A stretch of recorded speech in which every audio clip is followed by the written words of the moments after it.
Hey everybody, it's Greg Rice. We're here in Worcester, Massachusetts. We're with Ian and Bill.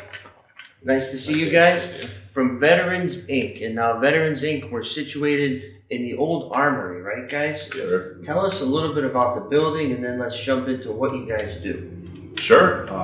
Like you said, kind of old armory was used for tons of years in Worcester, and then about 31 years ago, Veterans Inc. became, the company, or started to become the company that it is. Leased the building from Worcester for $1 a year. Eventually bought it years later. I'm not exactly sure the year. And then we've been here, doing remodels every year, trying to make it a little bit better. This side of the building is more historical. It's beautiful, and the other side is a lot more office space, and we have our shelter on that side. So Gotcha. A lot of different stuff for a lot of different services that we're able to provide. And what is Veterans Inc., Bill? Well, Veterans Inc. is a nonprofit, 501(c) nonprofit organization, been in business for over 30 years. We provide a holistic approach to veterans and their families to get veterans in need back on their feet, get them to be responsible, independent, self-sufficient people back in society again. We are the largest provider of services to families and veterans throughout New England. We have offices in all 6 states, and we also have offices in Montana and North Dakota. But our services cover a broad reach, anywhere from food if they need it, to residence, to counseling, to clothing. It's a holistic approach. We also provide training, education, also employment services. It's a holistic approach to be able to get veterans who will come back to us and need some help in certain areas, where we would take them step by step through those process and get them back to be self-sufficient individuals again. Wow, it's a pretty rewarding position. Yeah. So the founder is Vin, right? Yes. Yep. So Vin started this on his own. This is not like a part of the government's budget where every 50 states gets their own office. He saw the need for this and kind of has started that. Yeah, Ben Peroni is a retired Air Force colonel. He's a Worcester resident. And when we got out of the service back in the early 90s, he started to see a need of, certainly back then there was a lot of Vietnam veterans who were homeless. Mm-hmm. So he wanted to create a shelter. That's the first purpose he did for creating this building that he has here. But he realized pretty soon that when he got this building, it was condemned.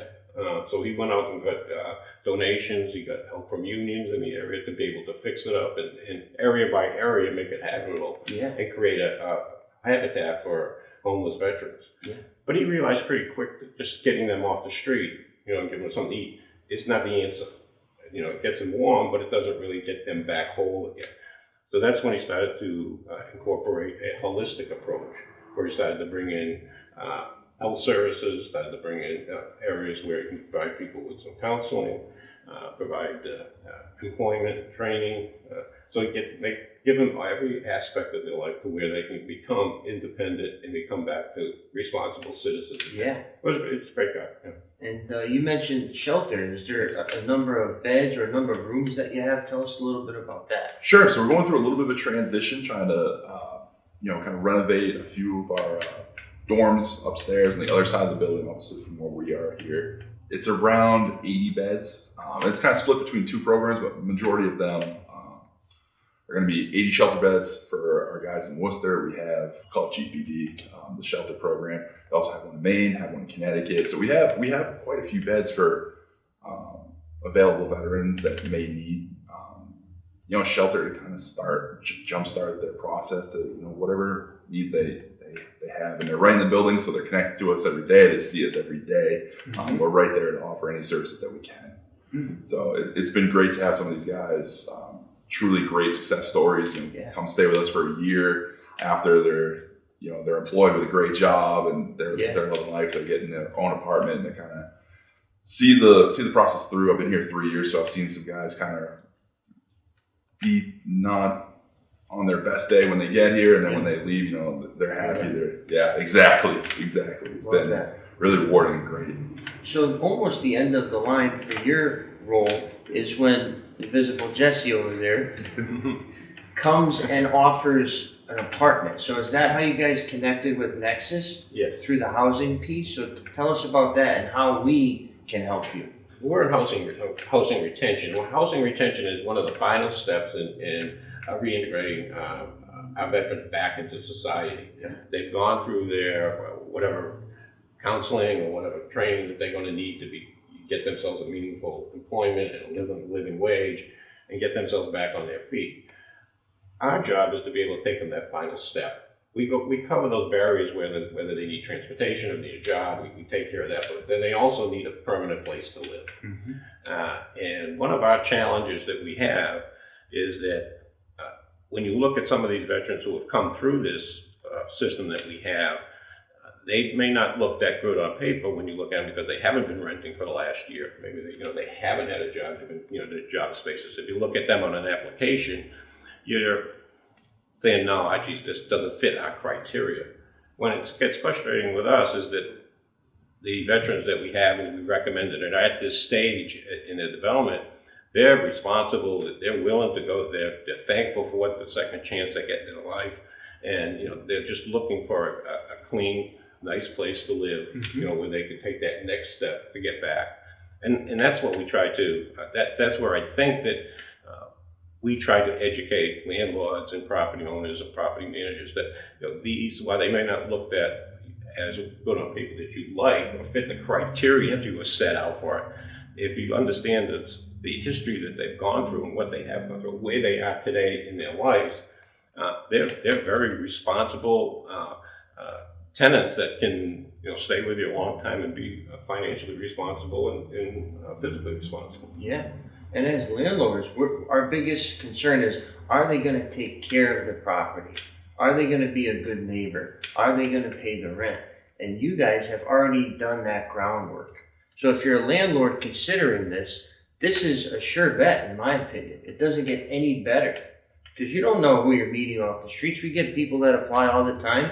They got a pay stub, they look great, and they move in and the place turns to trash.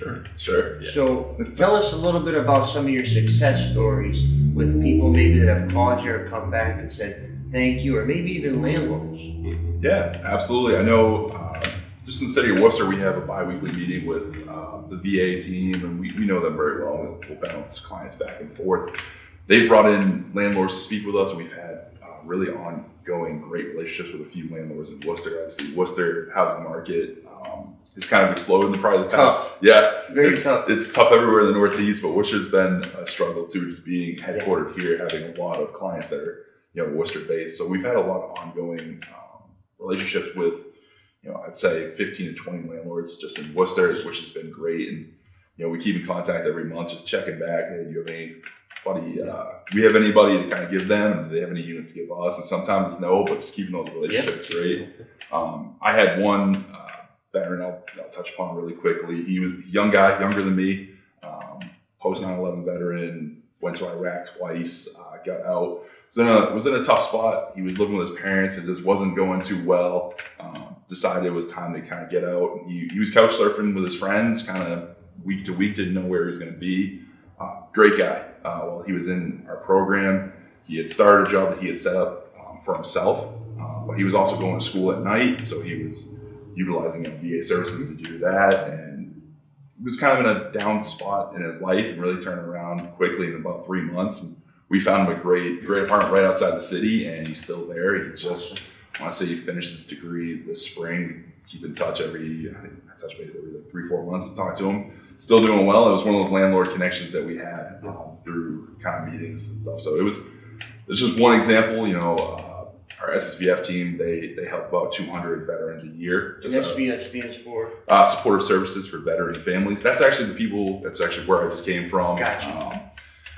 They're the ones actually like housing paying for, move-in costs, like security deposit that veteran might not need. They're the ones that kind of bridge that gap.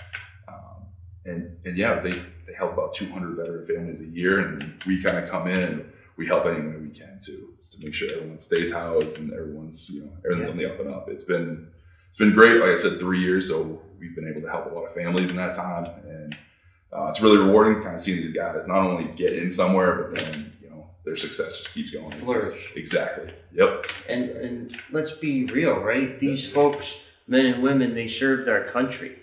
They gave their life, okay, to serve this country. And on a empathetic human standpoint, it's nice to be able to give back, to show appreciation and gratitude to these folks. So also look at it that way. And obviously I got my American pride, it's all over me. I'm very grateful and I love this country, so I'm glad that we were able to connect. What would you say is the final thought that you want to let the audience know, each of you, before we go? I would like just to kind of emphasize that they are our veterans.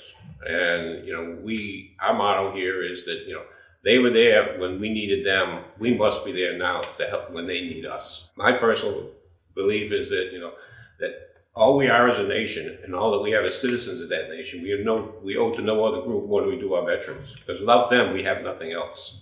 So we have these veterans who are in need, who need a little help, and then they're responsible. They've already proven that they've gone through military training. They certainly are capable of getting back on their feet with a little help, and we provide that for them. All we're asking from you is, can you help us help our veterans? It's tough to follow. Yeah. Ditto. I know. I would say kind of a little smaller. Veterans Inc. As a company is filled with some great people that do some great work for, you know, equally great people that have served our country and their families. I think sometimes the families don't get as much credit. They're away from their husband, their wife for such a long time, whether it's deployment or just day-to-day military work. So it's important for us to be there. And we've done such a great job in New England. We want to keep building on that, keep building relationships with other organizations.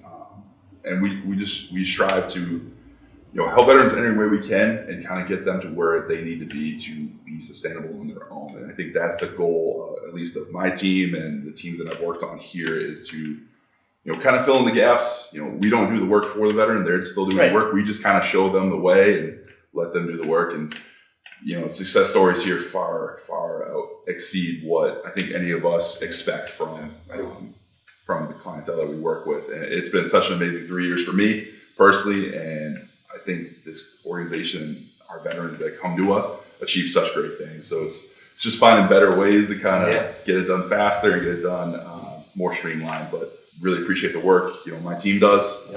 They're rock stars, and we're just pumped to kind of go into 2023 doing the same thing and help even more people. And how do folks get in touch with you? Is there a website or phone number that you like to share? Absolutely. So it's veteransinc.org is the easiest way. You can kind of see everywhere that we are, where we're located, the organization, the grants that we have, just everything that we possibly have. Then there's, you know, hotline number. There's also direct email. We call them work the leads. They'll get an email to, you know, one of us, and we'll make sure it gets in the right person's hands. And then I can tell you personally, my teams, you know, we have 48 hours to contact any lead that we personally get. So we try to stay on top of it. That's your requirement. Absolutely. Internally. That's kind of a personal thing, but a big thing for us is make sure everyone gets contacted within 2 days. And we strive to be, you know, on top of stuff. It gets busy during the winter, of course, but, you know, we still hold that level for us. Absolutely. Awesome. Great, guys. Well, if you have any questions for these fellas, throw them in the comment field below. We'll get right back to you. Once again, Greg Reisman here at Veterans Inc. with Ian. Thank you. And Bill. Thank you. Thank you both. And a big thank you to Jesse Mayo for arranging this wonderful meeting. So once again, Greg Rice from Nexus, your property managed.